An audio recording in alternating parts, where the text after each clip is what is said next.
اعوذ باللہ من الشیطان الرجیم، بسم اللہ الرحمن الرحیم۔ رمضان کا مبارک مہینہ۔ مضمون تحریر کردہ اقبال احمد نجم، MA، مربی سلسلہ UK۔ آپ لکھتے ہیں کہ اللہ تعالیٰ فرماتا ہے کہ یا ایھا الذین آمنوا کتب علیکم الصیام کما کتب علی الذین من قبلکم لعلکم تتقون، سورہ البقرہ آیت 184۔ اے لوگو جو ایمان لائے ہو، تم پر بھی روزوں کا رکھنا اسی طرح فرض کیا گیا ہے جس طرح ان لوگوں پر فرض کیا گیا تھا جو تم سے پہلے گزر چکے ہیں، تاکہ تم روحانی اور اخلاقی کمزوریوں سے بچو۔ انسائکلوپیڈیا برٹانیکا میں روزہ کے تحت لکھا ہے کہ دنیا کا کوئی باقاعدہ مذہب ایسا نہیں جس میں روزہ کا حکم نہ ملتا ہو۔ چنانچہ ہم دیکھتے ہیں کہ حضرت موسیٰ علیہ السلام جب طور پر گئے تو انہوں نے 40 دن رات کا روزہ رکھا، اور ان ایام میں انہوں نے نہ کچھ کھایا نہ پیا۔ بحوالہ خروج باب 34 آیت 28۔ اسی طرح داؤد علیہ السلام کے روزوں کا ذکر بھی ہمیں زبور باب 35 آیت 13 میں ملتا ہے، اور حضرت عیسیٰ علیہ السلام کے متعلق لکھا ہے، اور 40 دن اور 40 رات فاقہ کر کے آخر کو اسے بھوک لگی۔ بحوالہ متی باب 4 آیت 2۔ اور یہ کہ حضرت مسیح علیہ السلام نے اپنے حواریوں کو بھی ہدایت دی کہ جب تم روزہ رکھو تو ریاکاروں کی طرح اپنی صورت اداس نہ بناؤ۔ یہودیت اور عیسائیت کے بعد ہندو مت کو دیکھا جائے تو ان میں بھی کئی قسم کے ورت پائے جاتے ہیں۔ ہر قسم کے ورت کے متعلق الگ الگ شرائط ہیں جن کا ذکر ان کی کتاب دھرم سندھو میں پایا جاتا ہے۔ انسائکلوپیڈیا برٹانیکا میں ہندو مت اور جین مت اور زرتشتی مذہب کے روزوں کا بھی ذکر پایا جاتا ہے۔ اسلام میں روزوں کی یہ صورت ہے کہ ہر بالغ عاقل کو برابر ایک مہینہ کے روزے رکھنے کا حکم ہے۔ اللہ تعالیٰ قرآن کریم میں فرماتا ہے، شہر رمضان الذی انزل فیہ القرآن ھدی للناس وبینات من الھدی والفرقان فمن شہد منکم الشہر فلیصم، سورہ البقرہ آیت 186۔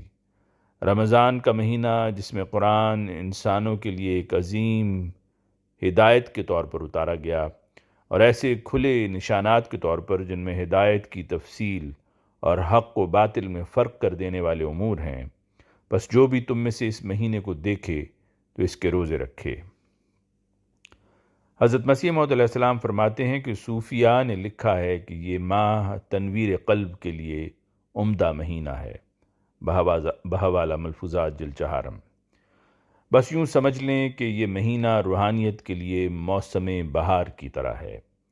حضرت ابو ہریرہ رضی اللہ عنہ سے روایت ہے کہ رسول خدا صلی اللہ علیہ وسلم نے فرمایا کہ جب رمضان کا مہینہ شروع ہوتا ہے تو جنت کے دروازے کھول دیے جاتے ہیں اور دوزخ کے دروازے بند کر دیے جاتے ہیں اور شیطان جکڑ دیے جاتے ہیں۔ بحوالہ صحیح مسلم۔ یہ مہینہ حضرت صلی اللہ علیہ وسلم کے لیے عبادت سے معمور اور قرب الہی پانے کا ایک ذریعہ تھا۔ حضرت سلمان فارسی رضی اللہ عنہ بیان کرتے ہیں کہ حضرت صلی اللہ علیہ وسلم نے ماہ شعبان کی آخری رات یعنی رمضان کے آغاز سے ایک رات قبل فرمایا، اے لوگو، تم پر ایک بڑی عظمت اور شان والا مہینہ سایہ فگن ہونے والا ہے۔ ہاں، ایک برکت والا مہینہ جس میں ایک رات ہے جو 1000 مہینوں سے بھی بہتر ہے۔ بحوالہ مشکات المصابیح۔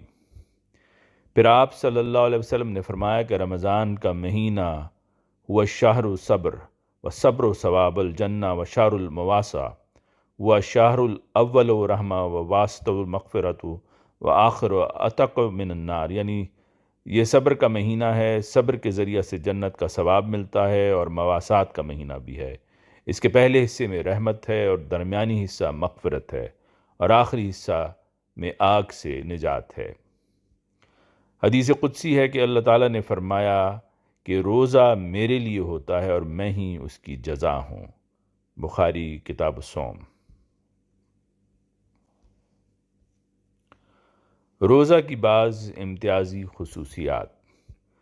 یہ کہ رمضان کے مہینہ کی پہلی رات کو مولا کریم شفقت سے دیکھتا ہے، اور جس پر اس کی شفقت پڑ جائے اسے پھر عذاب نہیں دیتا، اور یہ کہ روزہ دار کے منہ کی خوشبو اللہ تعالیٰ کے حضور کستوری کی خوشبو سے بھی زیادہ پسندیدہ ہے، اور یہ کہ فرشتے رات دن روزہ دار کے لیے استغفار کرتے ہیں، اور یہ کہ اللہ تعالیٰ حکم دیتا ہے کہ جنت کو اس کے روزہ دار بندوں کے لیے سنوارا جائے، اور یہ کہ یہ مہینہ قبولیت دعا کے لیے خاص مہینہ ہے۔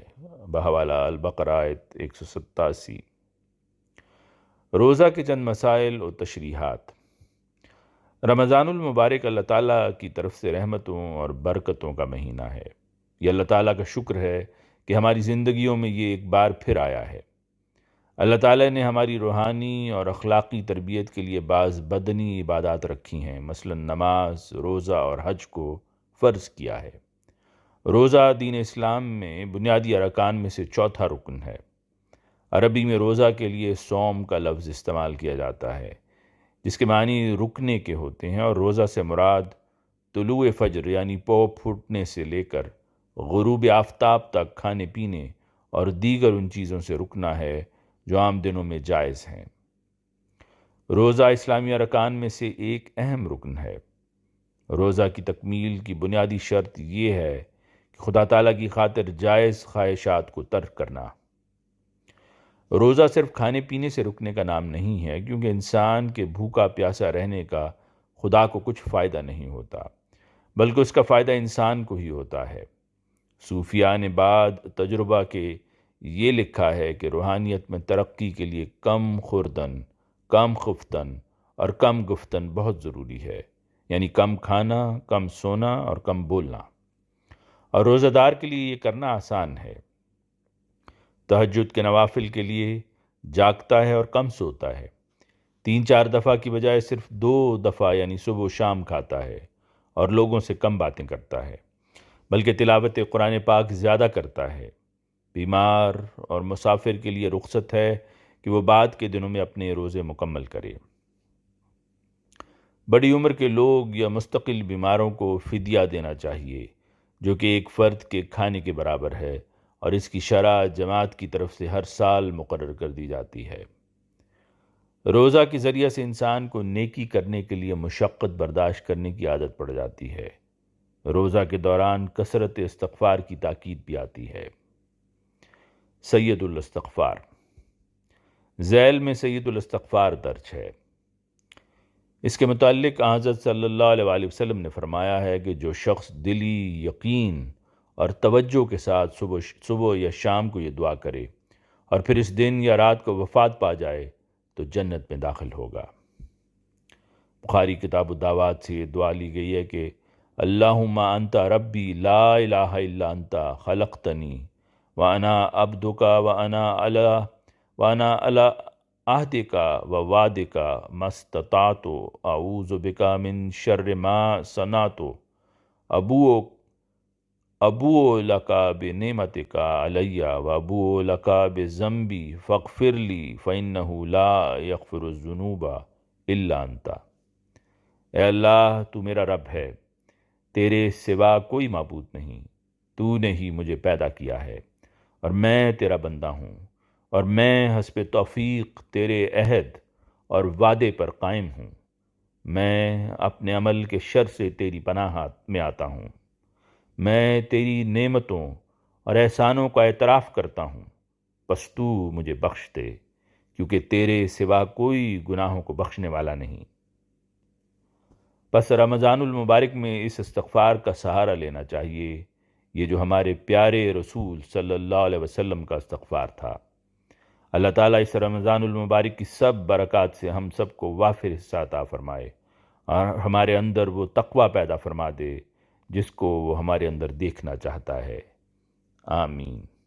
آواز مرزا عمران احسن۔